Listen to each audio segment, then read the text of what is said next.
Get your free copy of the complete tutorial at www.teachucomp.com/free. One way to start working with pictures in Photoshop Elements is to import photos that have been saved to the hard drive of your computer into Photoshop Elements. Another way to import photos into Photoshop Elements is to import the photos directly from a camera or card reader. In this chapter, you will examine the many ways that you can import photos into Photoshop Elements. However, before you begin to import photos into Photoshop Elements, you should learn about the various types of photo files that can be imported into Photoshop Elements. When taking photos with a camera, you will often have a choice to take the photos in either a JPEG or Camera Raw file format. In general, many lower-cost cameras only allow you to take JPEG photos, while more expensive models offer the option of taking photos in either JPEG or Camera Raw formats.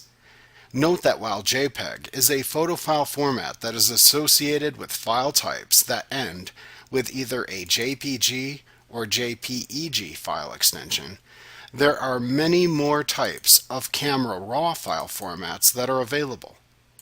Commonly used Camera Raw file formats include .nef, .cr2, and .crw, among others.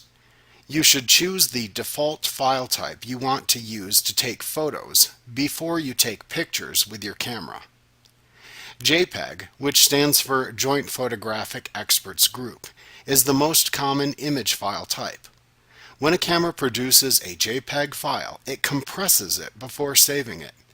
This produces a smaller file which loses a bit of data as a result, usually an unrecognizable amount.